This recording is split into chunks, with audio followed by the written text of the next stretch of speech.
Olá, eu vou continuar falando sobre a elaboração do trabalho de conclusão de curso e agora eu gostaria de abordar como a gente espera que esse trabalho seja estruturado.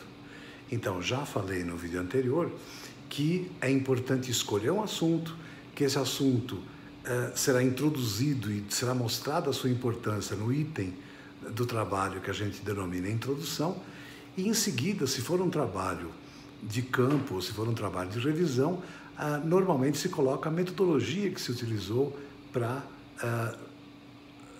desenvolvimento, né, do trabalho. E essa metodologia vai poder ser, por exemplo, o uso da internet, o uso do Google acadêmico, o uso a visita à escola XYZ, e nesse aspecto, quando for um trabalho de campo, é muito importante que vocês procurem preservar a identidade da escola utilizada, para que o trabalho não fique caracterizado como algo muito específico e muito pontual. Então, o trabalho foi feito numa escola estadual do município de Itu.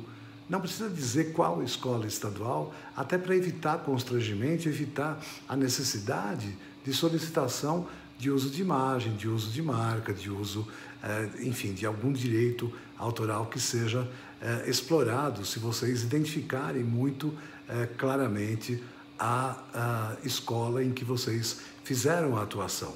Então, uma escola estadual, uma escola particular ou privada do município de Campinas, escolas de educação de jovens e adultos, né, EJA, ou foram realizados estudos com turmas do período noturno de um terceiro ano do ensino médio de escola pública da cidade tal, e com isso você determina qual é o público com o qual você trabalhou, mas ao mesmo tempo preserva a sua identidade no sentido de não expor desnecessariamente, às vezes até de forma constrangedora, alguns dados a respeito desse público.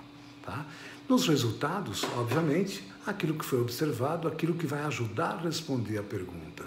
E, normalmente, nesses trabalhos de conclusão, nos trabalhos que são colocados agora para publicação, mesmo monografia, você coloca a discussão junto com o resultado, porque facilita você colocar um resultado e já discutir aquilo que existe a respeito do mesmo, ou corroborando ou inovando com relação àquilo que já existe. Então, por exemplo, as turmas que utilizaram a peer instruction, ou instrução por pares, tiveram desempenho melhor do que aquelas que constam em outros trabalhos presentes na literatura. E aí fazer a citação daqueles trabalhos que mostram que o avanço não foi tão grande ou que foi menor do que aquele que vocês obtiveram, né? As metodologias mais utilizadas na escola estadual analisada foram a dramatização e o mapa conceitual. E depois, esses resultados são diferentes daqueles que normalmente se encontram nas escolas da região, dado que há trabalhos que apontam como metodologias mais utilizadas a sala de aula invertida e a gamificação, por exemplo. E toda vez que vocês fizerem uma citação, vocês têm que colocar a referência do autor ou autores citados. E há regras da ABNT para isso. E, por favor, na hora que forem citar trechos de trabalhos ipsis literis, né, não esqueçam que eles têm que ser ipsis literis. Não adianta colocar entre aspas uma citação e fazer modificações para que as pessoas entendam melhor aquela citação. Não, a citação tem que ser colocada da forma como ela foi escrita pelo autor. Ou então vocês façam a redação que quiserem e referenciem o autor como fonte daquela informação, ok? É muito importante enriquecer os resultados com uma discussão que remeta o leitor à literatura, a outros trabalhos já existentes ou sobre o assunto ou correlatos ao mesmo.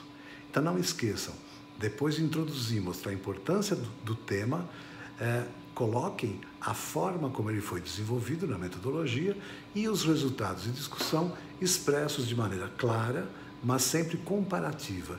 E não esqueçam de referenciar os autores citados e, obviamente, todas as referências citadas devem constar nas referências, na bibliografia utilizada. E apenas as citadas. Não adianta você citar uma série de outros trabalhos se eles não foram utilizados no texto como forma comparativa ou como algo que vocês utilizaram para enriquecer o texto que construíram, ok? Então, boa sorte no desenvolvimento do trabalho e não esqueçam de observar as regras da ABNT sobre como fazer as citações bibliográficas dos trabalhos, ok? Então, muito obrigado e boa sorte. Uma boa escolha de tema e que os trabalhos reflitam o interesse e a preocupação de vocês em fazê-los de forma completa e acadêmica, ok? Muito obrigado. Tchau, tchau.